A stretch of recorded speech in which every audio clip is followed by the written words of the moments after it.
எல்லாருக்கும் வணக்கம். நான் தான் RKV electronics sales and service centre, RKV mobiles. உங்களுடைய ஆர்கேவி பேசுகிறேன். பார்த்தீங்கன்னா மிக்ஸி நிறைய பேர் எடுத்துகிட்டு வராங்க. ஜார் போட்டு வீட்டில் அரைச்சிட்டு நின்று போயிடுது. கடைக்கு வந்ததுக்கப்புறம் பார்த்தீங்கன்னா ஓவர்லோடு சுவிட்சுன்னு சொல்லக்கூடியது வந்துட்டு என்னென்ன ட்ரிப் ஆகிருக்கும். அந்த சமயத்தில் ஒரு தடவை ப்ரெஸ் பண்ணி விட்டாலே போதும், மிக்ஸி ஆட்டோமேட்டிக்காக ஓட ஆரம்பிச்சிடும். ஸோ என்ன வந்துட்டுன்னா, நீங்கள் இந்த மிக்சியில் பார்த்தீங்கன்னா பின்னாடி வந்துட்டு இந்த இடத்துல ஒரு சுவிட்ச் கொடுத்துருப்பாங்க. இந்த சுவிட்சுக்கு பேர் தான் ஓவர்லோட் புஷ் பட்டன், ஓவர்லோடு சுவிட்ச்.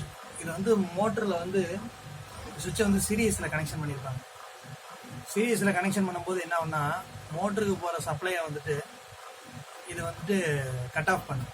ஏன்னா நம்ம இந்த ஜாருக்கு இந்த மிக்சிக்கு இவ்வளோதான் கொள்ளளவுங்கிறது நமக்கு தெரியாது. ஸோ அந்த தெரியாத போடும்போது நம்ம என்னென்னா, மிக்சி வந்து ஓவர் டைட் ஆகி இல்லை ஓவர் லோடாகி ஓடும்போது, ஓவர் ஏதாவது அதிகமான ஜாமா ஓடும்போது என்னென்னா, மிக்சி வந்து வீணாக போகாமல் இருக்குது அந்த சேஃப்டி சுவிட்ச், அதாவது ஓவர்லோடு புஷ் பட்டன் கொடுத்துருக்காங்க. இது வந்து பார்த்தீங்கன்னா இப்படி ஒரு 3 தடவை ப்ரெஸ் பண்ணி விடுங்க.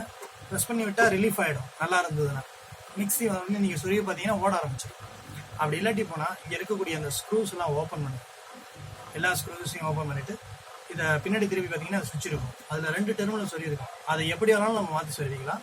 ஸோ அதை டெர்மினல் இது பண்ணிட்டு இந்த சுவிட்சை வாங்கி ஃபுல்லாக டைட் பண்ணிவிட்டு அதுக்கப்புறம் 2 டெர்மினலையும் சொல்லி இந்த ஸ்க்ரூ போட்டிங்கன்னா மிக்சி சூப்பராக வரும். இதுவும் என்கிட்ட நிறைய ஃபால்ட்டுக்கு வந்துட்டுருக்கு. இது தெரியாமல் எத்தனையோ பேர் இருக்காங்க. தெரியாதவங்க தெரிஞ்சுக்கிங்க. உங்களால் வீட்டில் செய்ய முடியும்னா செஞ்சுக்கிங்க.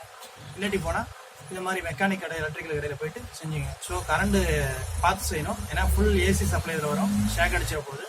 ஸோ கேர்ஃபுல்லாக பார்த்து செய்யுங்க. வேறு ஏதாவது உங்களுக்கு விஷயம் தெரியணுன்னா, வேறு ஏதாவது உங்களுக்கு தெரியாதது தெரிஞ்சுக்கணுன்னா என்னுடைய கமெண்ட்டில் வந்து நீங்கள் சொல்லுங்கள். சேனலை சப்ஸ்கிரைப் பண்ணுங்கள், லைக் பண்ணுங்கள், ஷேர் பண்ணுங்கள். RKV electronics. நன்றி, வணக்கம்.